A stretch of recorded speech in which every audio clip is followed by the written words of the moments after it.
The Cleveland Browns have a decision coming. And unlike most decisions this franchise has botched over the last decade, this one doesn't require a front office genius to figure out. It just requires honesty. And honesty, real, uncomfortable, no agenda honesty, is exactly what we're going to bring today. Because here's what's actually happening in Berea right now. Underneath all the carefully worded press conference answers and the national media takes that haven't bothered to look past the surface, Shedeur Sanders is growing inside Todd Monken's system at a rate that should be scaring the people who don't want him to win this job. And the people who don't want him to win this job know exactly who they are. Let's start with what offensive coordinator Travis Switzer has been saying publicly, because his words have been sitting in plain sight and most people are walking right past them. Switzer hasn't been crowning Deshaun Watson. He hasn't been throwing out veteran privilege talking points. What he's been talking about is progressions, footwork, timing, decision-making, consistency. And then, in the same breath, he's describing Shedeur Sanders' development as impressive. He's saying Shedeur's ability to move through reads is growing, that his feet are getting sharper, that he's ready to throw when the window opens more consistently than before. Now you tell me, what coaching staff talks about a backup like that? What offensive coordinator uses language like that about a guy they've already moved to the side? That's not how you talk about a clipboard holder. That's how you talk about a quarterback you're genuinely watching transform in front of you. Now contrast that with how the national conversation has been framed. Because if you've been following the mainstream coverage of this competition, you'd think Watson is out there carving up every single rep, while Shedeur Sanders is still figuring out how to put on a helmet. That narrative isn't just lazy. It's dishonest. And it conveniently ignores what the QB tracker numbers from these OTA sessions have actually been showing. That Shedeur Sanders has been among the most accurate quarterbacks in team drills. Not a project, not a guy catching up. One of the most accurate guys on that field. But here's what the Watson has the experience edge crowd keeps leaning on, and I want to address this head on because it sounds convincing on the surface. Of course, Watson looks comfortable in OTAs. He's been in Cleveland longer. He knows the concepts. He knows where the ball is supposed to go in the base offense. That's not a talent advantage. That's a familiarity advantage. And familiarity in voluntary non-contact workouts means almost nothing when the pads come on and a 270-pound pass rusher is in your face demanding an answer in under 3 seconds. That's when we find out what these quarterbacks are actually made of. And Shedeur Sanders has already given us a preview. Look at the final stretch of his rookie season. Those last 5 starts. He was averaging close to 30 rushing yards per game. Not because Cleveland was designing quarterback runs every series, but because when the pocket collapsed and the first 2 reads were covered, Shedeur kept plays alive with his legs. He was the leading rusher in 3 of those 7 starts, within 7 yards of the lead in a fourth. For an offense that had no running game to fall back on, that mobility wasn't a nice bonus. That was survival. That was Shedeur Sanders physically carrying drives by himself.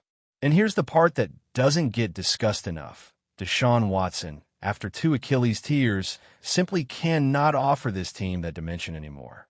That's not disrespect. That's medicine. That's biology.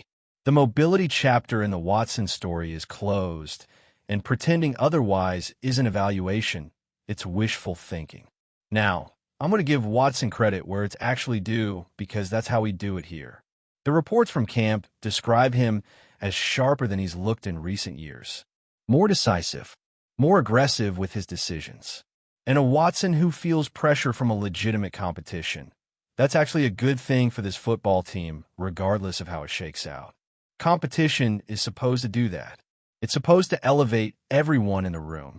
But here's where my patience runs completely out. The standard that's being applied to Shedeur Sanders is not the standard being applied to Deshaun Watson. It has never been the same standard. And the receiver room is the reason why.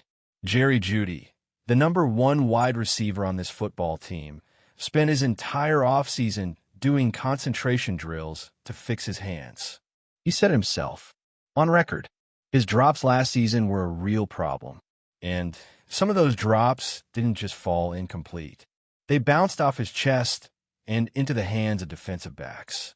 Those became interceptions on Shedeur Sanders' stat line. 10 picks on the season.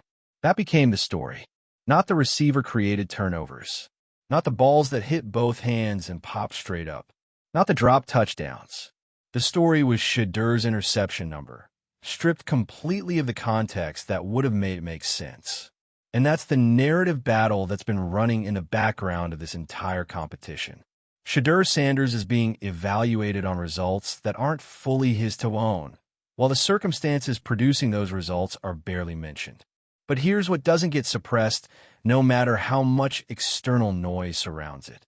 The locker room. Multiple reports out of Berea describe teammates praising Sanders' composure, his confidence, his work ethic, the energy he carries into that building every single day. And Jeudy himself went on record saying Shedeur looks more comfortable, more in command, more confident than he did a year ago. That's your wide receiver one publicly endorsing the development of a second-year quarterback. That's not nothing. That's actually everything in a quarterback competition, because locker rooms tip these decisions before coaches do. When the offensive linemen trust the guy. When the skilled players believe in the guy getting them the ball. When the veterans look at the young quarterback and see a leader instead of a project, that's when the room starts pulling in one direction. And the early signals out of Berea suggest that pull is happening. But I want to say something plainly before we get to training camp, because I've watched this organization make this mistake before, and I refuse to pretend the context doesn't exist. Deshaun Watson has more guaranteed money attached to his contract than almost any quarterback in the history of professional football. And NFL organizations, regardless of what they say publicly, are influenced by what's already on the books. They rationalize decisions around sunk costs. They find reasons to justify investments that have already been made. And if this competition finishes close, if both quarterbacks are performing at a similar level come the end of camp, the tie goes to the contract. Not to the better player. Not to the better fit. To the money. And that's what I need Todd Monken to resist. Because Monken didn't come to Cleveland to manage a quarterback situation. He came to build an offense. And the offense he's building, the rhythm passing, the pre-snap manipulation, the freedom at the line of scrimmage, the signal caller commanding the formation before the ball is even snapped. That offense was drawn up for Shedeur Sanders. Not conceptually, literally. His entire development under Deion Sanders at Jackson State in Colorado was about processing defenses pre-snap, about identifying coverage, about knowing where the ball is going before the play starts. That is Todd Monken's quarterback.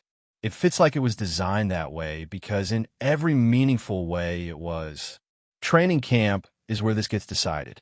Pads on, real pressure, real pass rushers, real defensive schemes that haven't been scripted. That's when we find out if Shedeur's progression translates to live action. That's when we see if Jeudy's concentration work actually fixed the hands problem. That's when KC, Concepcion, and Denzel Boston get a chance to show this coaching staff that the receiving core is done being a liability and ready to be an asset.